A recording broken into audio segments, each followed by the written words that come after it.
Hello students, welcome to the next video of nutrition. जो पिछले lecture थे उसमें न्यूट्रिशन के बारे में आपको समझाया था। मैंने आपको इंट्रोडक्टरी में बताया था कि किस तरह से न्यूट्रिशन जो है वो दो तरह की होती है, ऑटोट्रॉफिक, हेटेरोट्रॉफिक। आपको याद होगा ऑटोट्रॉफिक न्यूट्रिशन का मतलब होता है कि जो प्लांट जो है, क्योंकि अर्थ पे अगर हम देखें तो सिर्फ और सिर्फ प्लांट ही ऐसे हैं जो ऑटोट्रॉफिक न्यूट्रिशन करते हैं। तो हमने पढ़ा था कि ऑटोट्रॉफिक न्यूट्रिशन का मतलब होता है कि प्लांट जो है कैपेबल है अपना खाना खुद बनाने के लिए बाय प्रोसेस नेम फोटोसिंथेसिस।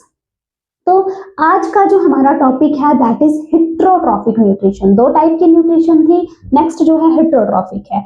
अब हेटेरोट्रॉफिक न्यूट्रिशन का मतलब होता है कि एक ऑर्गेनिज्म जब अपने फूड के लिए, क्योंकि न्यूट्रिशन है मेजरली इनका काम है न्यूट्रिशन, तो अपने फूड के लिए किसी अदर ऑर्गेनिज्म, अब वो अदर ऑर्गेनिज्म जो है वो प्लांट भी हो सकता है और एनिमल भी हो सकता है। तो हेटेरोट्रॉफिक न्यूट्रिशन का मतलब है कि जब एक ऑर्गेनिज्म जो है वो डिपेंड करता है अपने फूड के लिए किसी अदर प्लांट या एनिमल के ऊपर, दैट इज हेटेरोट्रॉफिक न्यूट्रिशन। अब हेटेरोट्रॉफिक न्यूट्रिशन थोड़ी सी कॉम्प्लेक्स मानी जाती है क्योंकि ये यूनिसेलुलर और मल्टीसेलुलर में थोड़ी सी अलग होती है। तो यूनिसेलुलर ऑर्गेनिज्म आपने 9th में पढ़ा होगा कि जो यूनिसेलुलर ऑर्गेनिज्म है it means they contain only one single cell, ठीक है, and the other is multicellular organism. अब अगर हम बात करें यूनिसेलुलर ऑर्गेनिज्म की, उनमें सिंपल डिफ्यूजन के थ्रू जो है वो क्या होता है, न्यूट्रिशन जो है पॉसिबल हो जाता है। अब खाना तो उनका बाहर ही है, जो भी उनके पास फूड पार्टिकल होगा, प्लांट का कोई पार्ट होगा, वो अपना न्यूट्रिशन उसी से गेन करेंगे, बट उनका खाना जो है सिंपल डिफ्यूजन ऑस्मोसिस के थ्रू जो है उनकी बॉडी में चला जाएगा। तो अगर हम 10th क्लास की बात करते हैं तो इसमें एग्जाम्पल मोस्टली उठाया जाता है अमीबा का। अमीबा जो है वो सिंगल सेल्ड ऑर्गेनिज्म है और अमीबा जो है सिंपल इनटेक है, इसमें एक फूड पार्टिकल जो है इसकी बॉडी में जाएगा, बॉडी में डाइजेस्ट होगा, डाइजेस्ट होने के बाद उसी वे से, मतलब प्लाज्मा मेम्ब्रेन जो है। अब सिंगल सेल की बात करें, अगर मैं अमीबा का डायग्राम बनाऊं, ये अमीबा का डायग्राम है। हम जानते हैं कि अमीबा हैज नो शेप, इसकी कोई शेप नहीं होती है। तो अमीबा जो है वो सिंपल इनटेक करता है, फूड पार्टिकल जो है उसकी बॉडी में जाएगा, वहां पे डाइजेस्ट होगा और डाइजेस्ट होने के बाद जो है उसकी बॉडी से बाहर निकल जाएगा, that is nutrition in amoeba. और 10th में ये मोस्ट इंपॉर्टेंट 2 मार्क्स का क्वेश्चन है कि how nutrition occur in nutrition in amoeba. मैंने आपको बताया न्यूट्रिशन इन अमीबा जो है हमारे लिए बहुत इंपॉर्टेंट है क्योंकि 2 मार्क्स 3 मार्क्स में क्वेश्चन आता है how digestion occur in amoeba. Amoeba जो है वो सिंगल सेल्ड ऑर्गेनिज्म है। जब भी आपको 10th में क्वेश्चन आएगा डाइजेशन से रिलेटेड, या तो ह्यूमन डाइजेशन के ऊपर आएगा या तो यूनिसेलुलर में मोस्टली अमीबा के बारे में। अब आप डायग्राम में देखिए अमीबा में इस तरह से डाइजेशन जो है वो हो रही है, ठीक है। लेकिन इससे पहले आपको ये पता होना चाहिए कि जब न्यूट्रिशन किसी भी ऑर्गेनिज्म में पॉसिबल होती है देयर आर 5 स्टेप्स, ठीक है। सबसे पहला स्टेप जो है इंजेशन। इंजेशन का मीनिंग होता है इनटेक ऑफ फूड। सबसे पहले ऑर्गेनिज्म जो है खाने को खाता है। देन डाइजेशन, हमें पता है हमारा जो फूड है वो मोस्टली कॉम्प्लेक्स कैटेगरी में आता है, that's why they need to digest. तो सेकंड स्टेप है हमारा, ये स्टेप्स हैं और ये ऐसे ही आपको याद करने पड़ेंगे।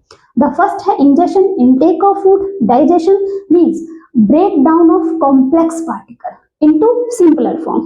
Then absorption, उसके बाद वो जो फूड पार्टिकल डाइजेस्ट हो चुके हैं उनका बॉडी के हर एक सेल तक पहुंचना जो है वो जरूरी है। इट मींस वहां पे एब्जॉर्प्शन होना जरूरी है, एसिमिलेशन, यूटिलाइजेशन ऑफ, ठीक है। And the last step is ingestion. Egestion का मतलब होता है कि बॉडी में अगर हमने खाना खाया है तो बॉडी से वेस्ट निकलना भी जरूरी होता है, तो इजेशन का मतलब होता है रिमूवल ऑफ द वेस्ट। ये 5 स्टेप आपको याद रखने हैं। अब हम आ जाते हैं अमीबा के न्यूट्रिशन पे।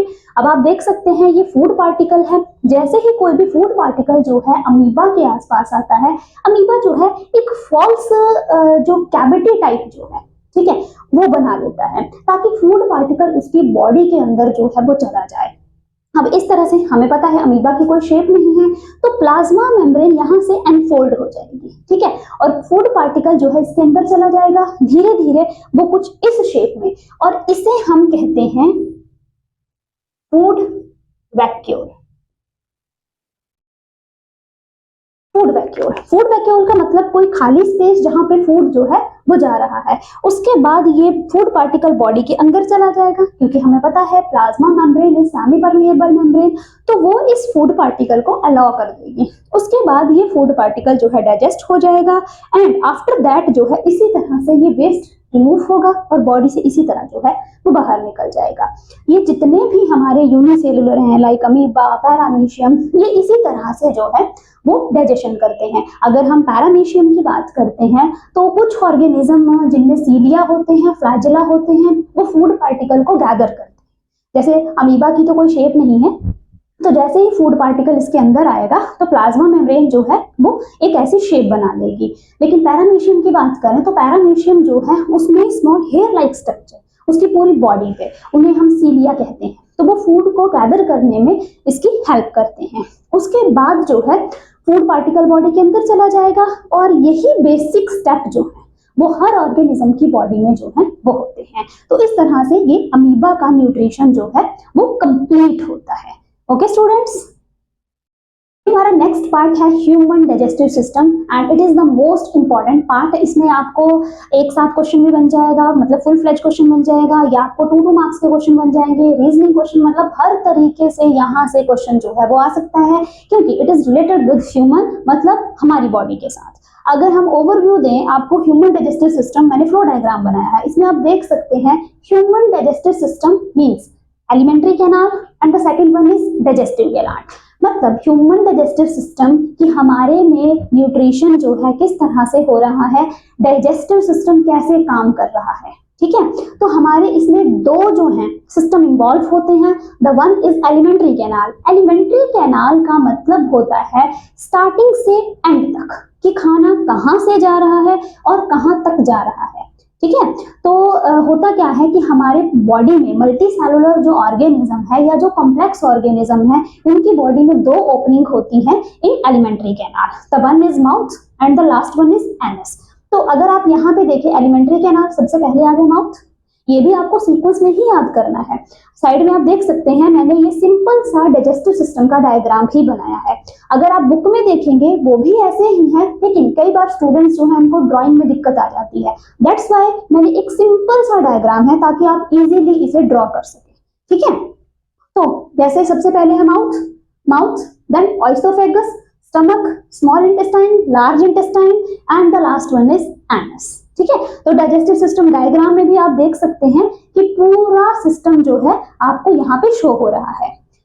नेक्स्ट है डाइजेस्टिव ग्लैंड्स। डाइजेस्टिव ग्लैंड्स होता क्या है कि जब डाइजेस्टिव सिस्टम अपना काम कर रहा है, कुछ काम जो है फिजिकल वर्क होते हैं, कुछ केमिकल वर्क होता है, ठीक है। तो केमिकल वर्क मतलब ग्लैंड जो है कुछ जूसेस सिक्रीट करते हैं। अब जूसेस जो सिक्रीट होते हैं वो क्या करते हैं, डाइजेशन में हेल्प करते हैं।